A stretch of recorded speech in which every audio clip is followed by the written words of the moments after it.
the man calmly defends a murder suspect. His goal is to win the case and make partner at the firm. But he knows very well, this case is destroying the beliefs he once held as a civil rights lawyer. And the only eyewitness to the case is a girl with autism, the very source of all his inner conflict. Late at night, startled by the sound of shattering glass, the girl pushed open the window and witnessed a murder, a woman forcing a plastic bag over an elderly man's head. Gio was overwhelmed by the sight. In her world, there is only pure observation, no lies. On the other side stands lawyer Yang Chuanhao. Once a civil rights attorney, he now works at a profit-driven law firm, chasing money and career prospects. He must care for his father with dementia and pay off massive debts. Life has gradually buried his idealism. To polish the firm's image, his boss assigns him a pro bono murder case. The defendant is a maid accused of murdering her employer. And the only eyewitness is Gio. Yang Chuanhao meets the maid in the detention center. Through tears, she insists the old man tried to kill himself, and that when she tried to stop him, she wasn't strong enough, leading to the tragedy. Her performance feels utterly sincere. Without any obvious flaws, Yang Chuanhao decides to believe her. The key to the case lies in Gio's testimony. According to the prosecutor's record, Gio identified the maid as the killer. Yang Chuanhao must dismantle that testimony. He visits the crime scene, where the victim's bedroom window faces Gio's home. He tries to approach Gio, but her mother turns him away. To her mother, the girl is fragile. She refuses to let her face the cruelty of the case again. Yang Chuanhao turns to a medical expert for help. The doctor analyzed Gio's interview footage and concluded that she has high-functioning autism spectrum disorder, exceptionally intelligent, but living in her own world and difficult to communicate with. For Yang Chuanhao, it was both an opportunity and a challenge. A classmate of Gio gave him a possible way in. Through riddles and puzzle games, he awkwardly tried to enter Gio's world. He went to her school and handed her a card printed with 267 dots. Gio glanced at it once and gave the exact number. He didn't pay much attention to that detail. He took her and her friends out for ramen, trading information through riddles. Their connection slowly formed through cautious probing. At the first hearing, the prosecution's forensic expert took the stand, claiming all the fingerprints on the plastic bag belonged to the maid. A healthy adult woman couldn't possibly fail to tear off a plastic bag from the head of an 80-year-old man. The situation looked extremely unfavorable for Yang Chuanhao, but he was prepared. He calmly pointed out that when someone is suffocating and in respiratory distress, they can unleash astonishing strength. He even cited a medical paper published by the forensic expert himself. It showed that drowning victims can tear their own nails off in their final struggle. The expert was left speechless. Then Yang Chuanhao presented new evidence. The deceased had recently purchased chemicals with specific compounds. Combined with a plastic bag, they form a painless method of suicide. Surveillance footage confirmed he bought them himself 2 days before his death. That round went decisively to Yang Chuanhao. But the satisfaction of victory didn't last long. The head of the firm promised him a partnership, on the condition that he win the case completely. This meant he had to completely destroy Gio's credibility in court. Money, status, and his father's nursing home bills. All the pressures of reality were pushing him toward the abyss. The justice he once stood for had now become the most ironic shackle. At the second hearing, Gio took the stand as a witness.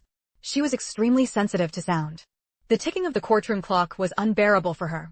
The judge allowed the clock to be removed, and under the opposing lawyer's prompting, Gio admitted that her autism made it difficult for her to read other people's emotions. This was exactly what Yang Chuanhao needed.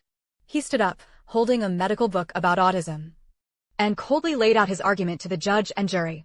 Gio's testimony, he argued, came from a misinterpretation of what she saw, rather than the facts themselves. She saw the maid struggling with the old man, but couldn't understand that it was an attempt to help, not murder. His defense was tight, precise, and seemingly flawless. He exploited Gio's innocence, turning her condition into a weapon. The judge accepted his argument. The maid was found not guilty and released on the spot. Yang Chuanhao had won. He saw the satisfied smile on his boss's face, and the maid's tears of gratitude. But in the crowd leaving the courtroom, he also caught sight of the victim's son, with a fleeting look of smug satisfaction on his face. A chill rose from deep within his chest. After the verdict, he instinctively counted the dots on his business card. No more, no less, exactly 267. Gio wasn't wrong. Just then, he received a call from Gio's classmate. The maid had gone to the school and threatened her. The girl was terrified, suffered another episode, and was hospitalized. Yang Chuanhao rushed to the hospital and saw the girl curled up on the bed. A question kept echoing in his mind. Lawyers are supposed to be good people who help others. Are you a good person? He realized he had let a demon walk free and pushed an angel into hell. The truth began to strike back. He discovered the victim had planned to donate all his assets. But he died mysteriously before the paperwork was finalized. Meanwhile, his son was facing a financial crisis. The maid's testimony was full of contradictions. She claimed she had no family, yet also mentioned going to see her son. All the clues pointed to a terrifying truth. It was a carefully planned murder, the son pulling the strings, the maid carrying it out. Yang Chuanhao made his choice. He gave up the partnership at his firm, everything that had been within his grasp.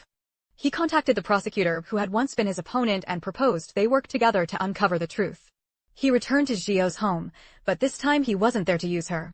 He came to ask for her help. Zhio's mother saw the guilt and change in him. At last, she agreed to let her daughter testify one final time.